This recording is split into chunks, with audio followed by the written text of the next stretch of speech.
That single frame lasted less than a second, but it changed everything.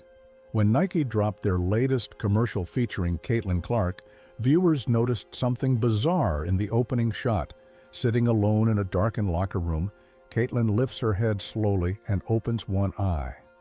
For a split second, it doesn't look human. The internet went absolutely wild. People paused the video, zoomed in, enhanced every pixel, and what they discovered sent shockwaves through the entire sports world. Built directly into her pupil was the Kobe Bryant Black Mamba logo. Not beside her, not above her, inside her eye. Nike had just passed the torch from the most ruthless competitor of his generation to the woman carrying that same energy into a league that wasn't ready for her. And here's what nobody's talking about. That commercial wasn't just marketing brilliance. It was a declaration that Caitlin Clark has officially outgrown the WNBA itself. You've been watching this unfold all season. You've seen the Fever sell out arenas while other teams play to half-empty stadiums. You've watched networks scramble to broadcast her games because the ratings spike whenever she touches the ball. You've noticed how every major brand in America suddenly cares about women's basketball, but only when Caitlin's name is attached. If you believe the real story isn't what's happening on the court, but what's happening in boardrooms across corporate America, hit that like button right now. It tells us you're paying attention to the shift that's reshaping women's sports forever. Because what Nike just did with that Mamba eye commercial wasn't subtle. It was a statement. They positioned Caitlin Clark as the inheritor of Kobe Bryant's competitive legacy, which means Nike believes she carries the same cultural weight that Kobe did. Think about what that means for a rookie in her first WNBA season. Think about what that says about how brands now view the relationship between Caitlin Clark and the league she plays in. Nike didn't center that commercial around the WNBA. They centered it around her, with other elite female athletes supporting the narrative. The league was almost invisible. And this pattern keeps repeating. Gatorade builds campaigns around Caitlin's competitive fire, not WNBA championships. Wilson releases signature basketballs with her initials that become instant collector's items, not team-branded products. The LPGA creates entire events around her appearance, treating her like Tiger Woods showing up to a charity tournament. State Farm saw her star power back when she was still at Iowa, and that commercial outperformed entire WNBA Finals marketing campaigns. Every single brand that touches Caitlin Clark sees the same result. Viral clips, sold-out merchandise, massive engagement spikes, and revenue that nobody thought was possible in women's basketball. But here's where it gets fascinating. The WNBA has spent years trying to build its brand identity. They've promoted teams, pushed rivalries, highlighted championships, and marketed their stars as a collective. The problem, none of it worked at this scale until Caitlin arrived. Suddenly, casual sports fans who couldn't name 3 WNBA teams are buying Fever jerseys. Middle schoolers who never watched women's basketball are asking for Wilson basketballs with Caitlin's signature. College students who thought the WNBA was boring are searching for Fever highlights because they saw her in a Nike commercial. She's not riding the league's momentum. The league is riding hers, and every brand executive watching knows it. What's even more remarkable is how naturally Caitlin handles this pressure. Most rookies look overwhelmed when thrust into national ad campaigns. They read lines stiffly, seem uncomfortable on camera, or come across as manufactured. Caitlin behaves in front of a camera the same way she behaves behind the three-point line. Calm, composed, unbothered by the moment. She's been doing this since that first State Farm commercial aired, while she was still at Iowa. Brands noticed immediately because the metrics didn't just spike, they exploded. That one college athlete commercial outperformed professional campaigns featuring entire rosters of WNBA stars. Marketing firms couldn't ignore the data. She wasn't just talented on the court. She was a revenue engine disguised as an athlete. So when Nike started preparing their pitch, they understood what they had. They weren't signing just another basketball player. They were signing someone who could reshape how the world views women's sports. The Mamba eye commercial proved they were right.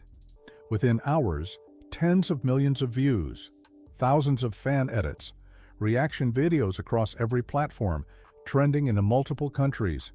Research firms ranked it as a top-tier Super Bowl-level ad for emotional impact and social reach. And the entire conversation centered on Caitlyn. Even though other elite athletes appeared alongside her, she became the gravitational center of the entire campaign. Here's what makes this moment so critical. The WNBA is watching brands capitalize on Caitlyn more efficiently and more aggressively than the league itself ever has. They're watching Nike position her as the next Kobe. They're watching Gatorade build campaigns around her competitive mentality. They're watching the LPGA treat her like royalty when she shows up to their events. They're watching Wilson turn her initials into must-have collector's items. And they're realizing that every major sponsor in America is treating Caitlyn Clark like she's bigger than the league she plays in. Because right now the market has spoken, fans have spoken, brands have spoken, and the message is crystal clear. Caitlyn Clark isn't just the face of women's basketball. She's become the entire reason corporate America suddenly cares about it. The WNBA built the infrastructure. Caitlyn brought the audience, and now every brand on earth is following her, not the league. Let me ask you something. Drop a comment below and tell me, have you noticed how every Caitlyn Clark commercial feels bigger than the actual WNBA games? Because that's not an accident. That's brands understanding something the league still hasn't fully grasped. They're not betting on women's basketball as a concept. They're betting on one specific player who can deliver audiences and revenue that the WNBA has never generated on its own. And the numbers prove it in ways that are impossible to ignore. When Nike released the Mamba eye commercial, people who had never watched a single WNBA game were suddenly searching for fever highlights.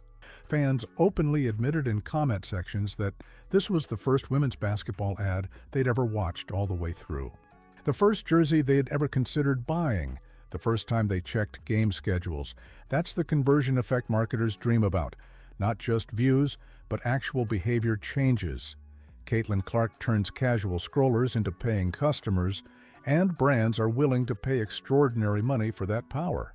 Gatorade saw it when their Caitlyn campaign sold out water bottles, towels, and merchandise in days. Wilson saw it when special edition basketballs featuring her CC monogram became instant collector's items, showing up on resale sites at marked-up prices.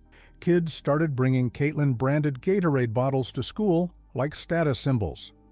That CC logo, which some people mocked online when it first leaked, turned into one of the most requested designs for apparel, posters, and merch. These aren't just sales. This is cultural penetration. This is someone who stops being an athlete and becomes a lifestyle brand. But here's where the story gets really interesting. While all of this is happening, the WNBA itself often feels like it's being dragged into the modern era against its own will. You've seen it. Fans feel it. Sponsors feel it. Broadcasters feel it. There's a disconnect between how aggressively brands are pushing Caitlyn and how hesitant the league sometimes seems to fully embrace her dominance. It's like watching someone win the lottery and then argue about whether they should cash the ticket. The hesitation doesn't make sense until you understand the politics behind it. Many of you have been saying this for weeks, and you were onto something. The WNBA spent years building a collective brand identity where no single player was supposed to overshadow the league. Suddenly, one player is doing exactly that, and it's forcing uncomfortable conversations in places where those conversations were never supposed to happen. Do you center everything around the player who's driving 90% of the new audience? Or do you try to maintain the illusion that the league's success is evenly distributed? Brands already made their choice. They're going all in on Caitlyn. The question is whether the league will follow or resist.